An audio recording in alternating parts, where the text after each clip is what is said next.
Presiden Ukraina Volodymyr Zelensky dan juga rakyatnya kini benar-benar mencemaskan peningkatan intensitas perang.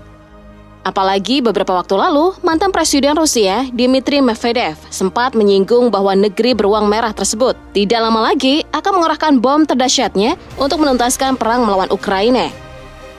Mungkinkah ini menjadi ujung kekalahan Ukraina dan kemenangan telak bagi Rusia? Ракетные и прочие полетят в Бундестаг, в офис канцлера и так далее. Bukan tanpa alasan, Rusia sampai terbesit untuk mengerahkan persenjataan terhebatnya. Mengingat tindakan militer Ukraina yang cukup berani menginvasi Kursk yang merupakan salah satu wilayah Rusia. Tidak hanya menginvasi, tapi juga menyandra beberapa rakyat Rusia yang sedang melaksanakan wajib militer di Kursk. Semua itu kini membuat Putin benar-benar naik pitam. Amarah Putin boleh jadi menghanguskan tiket untuk menuju ke meja perundingan perdamaian sepertinya telah hilang. Hal tersebut disampaikan langsung oleh salah satu pejabat Rusia yang mengatakan bahwa invasi Ukraina di Kursk telah mengakhiri kemungkinan negosiasi perdamaian antara kedua negara. Ini menunjukkan tujuan politik Zelensky dalam menginvasi Rusia benar-benar gagal. Обсуждаться многие актуальные для бизнес-сообщества стран БРИКС вопросы. Saat ini pernyataan dari mantan Presiden Rusia ini menjadi perhatian besar bagi Ukraina beserta sekutu baratnya. Mereka memperkirakan bahwa senjata dahsyat yang akan dikerahkan Rusia adalah Father of All Bombs atau disingkat FOIB. FOIB sendiri merupakan senjata termobarik rancangan Rusia yang lahir untuk menyaingi Mother of All Bombs atau disingkat MOIB milik Amerika Serikat.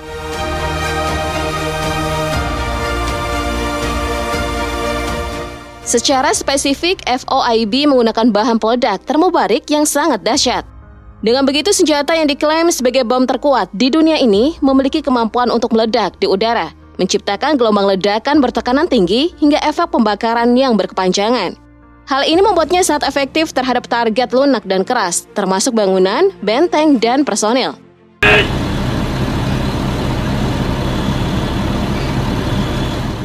Hal yang perlu diketahui oleh Ukraina dan juga sekutu baratnya adalah FOIB memiliki bobot seberat 7,1 ton.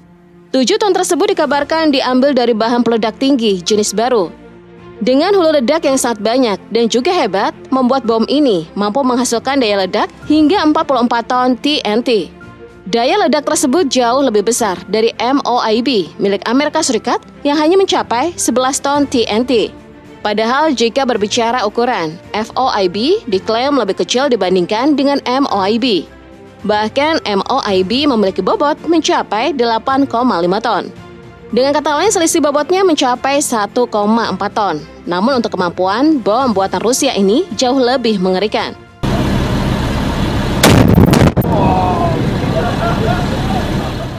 Mengetahui hal tersebut, Ukraina tentu benar-benar khawatir dengan isu ini. Apalagi faktanya bom tersebut jauh lebih dahsyat dari bom milik sekutunya. Bahkan hal yang dikhawatirkan adalah senjata termobarik berbeda dari senjata peledak konvensional karena mereka menghasilkan gelombang ledakan yang lebih panjang dan lebih berkelanjutan dengan suhu lebih tinggi. Dengan demikian, FOIB menghasilkan lebih banyak kerusakan di area yang lebih luas daripada senjata konvensional dengan massa yang sama jika dikerahkan ke Kiev.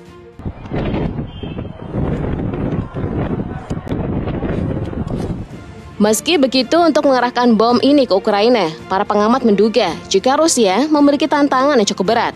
Hal tersebut dikarenakan bom ini memiliki bobot hingga 7 ton lebih. Meskipun faktanya negara tersebut memiliki berbagai pesawat yang mampu membawa senjata FOIB, seperti Tu-22 M3 Backfire, Tu-95 MS Bearhart, dan Tu-160 Blackjack. Namun hal tersebut tidak semudah dibayangkan. Itu karena sistem rudal Patriot milik Amerika Serikat yang ditempatkan di ibu kota Ukraina membuat proses pengeboman oleh berbagai pesawat Rusia akan sangat rawan.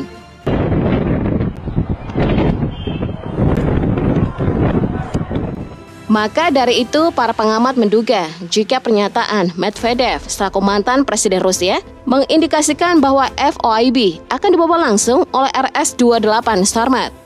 Dengan kemampuan untuk membawa hulu ledak seberat 10 ton, membuat Sarmat mampu membawa 1 FOIB saja. Tapi karena Intercontinental Ballistic Missile atau disingkat ICBM tersebut mampu membawa multi hulu ledak, besar kemungkinan Rusia akan membawa lebih dari satu FOIB ke Ukraina. Hanya saja Sarmat akan mengalami beberapa penyesuaian.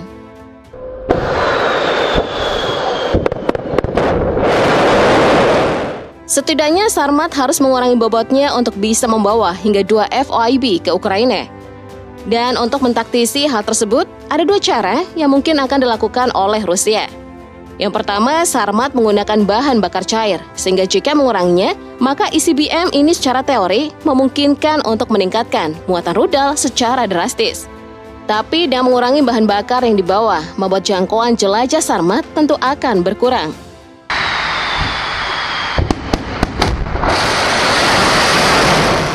Sedangkan cara kedua adalah satu tahap peluncuran ICBM ini untuk mengurangi bobot Sarmat pada saat lepas landas. Namun sayangnya, melepaskan satu tahap akan mengubah bentuk aerodinamis rudal yang memerlukan perubahan dalam algoritma kontrol penerbangan dan kemudian harus divalidasi melalui uji terbang. Maka dari itu Rusia kemungkinan besar akan mengurangi muatan bahan bakar di beberapa atau semua tahap ICBM untuk menampung FOIB lebih banyak. Hal tersebut dikarenakan jarak antara Rusia dan Ukraina tidak begitu jauh.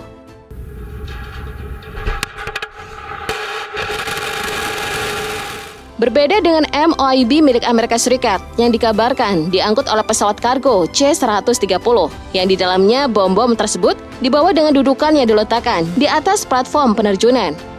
Sedangkan untuk mencakup wilayah yang luas, Angkatan Udara Amerika Serikat biasanya menggunakan pesawat B-52, B-2, atau B-1. Namun seperti kekhawatiran Rusia, menggunakan pesawat akan sangat rentan untuk disasar oleh berbagai sistem pertahanan udara. Meskipun cara ini lebih efisien dan juga mudah.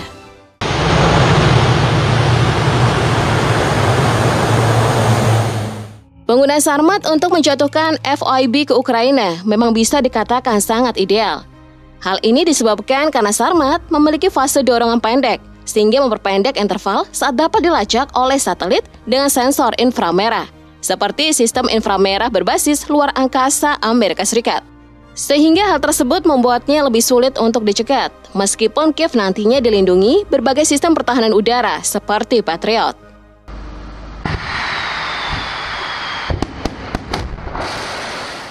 Terlebih lagi, Sarmat diklaim memiliki kemampuan fraksional orbital bombardment yang disebut-sebut menggunakan orbit bumi rendah menuju tujuan targetnya.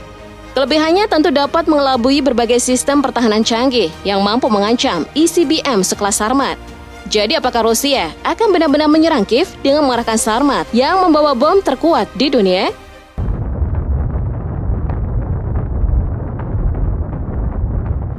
Meskipun begitu, para pakar masih merasa bahwa penggunaan bom FOIB jauh lebih melegakan dibandingkan harus berhadapan dengan senjata nuklir. Mereka menganggap bahwa pengerahan bom nuklir sekecil peluru artileri tidak akan bisa menyamai ketika bom FOIB dijatuhkan di seluruh wilayah Ukraina. Kendati demikian, hal tersebut bukan berarti memalingkan khawatiran akan bahaya dari bom terkuat di dunia tersebut. Pasalnya, beberapa pengamat memperkirakan bahwa pengerahan bom FOIB ke Ukraina tentu akan melumpuhkan Ukraina dengan cukup cepat.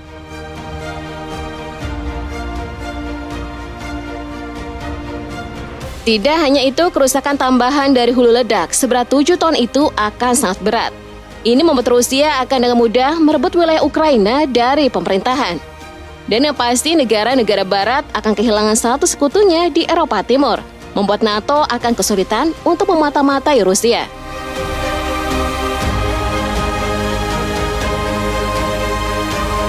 Skema tersebut harusnya telah menyadarkan bahwa Ukraina tidak akan pernah mampu mengalahkan Rusia sampai kapanpun.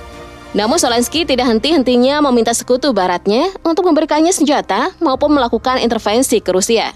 Padahal Menteri Pertahanan Amerika Serikat, Lloyd Austin pun telah mengakui bahwa serangan Ukraina dengan menggunakan senjata Amerika Serikat hanya berdampak kecil pada kemampuan tempur Rusia. Penyebabnya karena negeri beruang merah tersebut terus mengembangkan persenjataan untuk melampaui persenjataan Amerika Serikat. Bahkan Austin memperkirakan 90% persenjataan Rusia jauh lebih hebat dibandingkan senjata Amerika Serikat.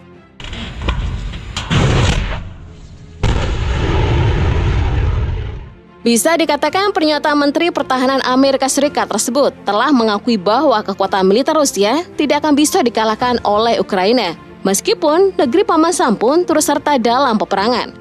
Maka tidak heran jika Amerika Serikat begitu berhati-hati dalam menyumbangkan maupun penggunaan senjata milik Amerika Serikat oleh militer Ukraina. Berbanding terbalik dengan Israel yang terus-menerus mendapatkan sumbangan persenjataan hingga penggunaan tanpa batasan. Ini menunjukkan bahwa Amerika Serikat benar-benar sangat berhati-hati dengan Rusia. Kemungkinan ketakutan terbesar Amerika Serikat adalah Rusia akan mengerahkan senjata nuklirnya yang dapat menghancurkan sebuah negara.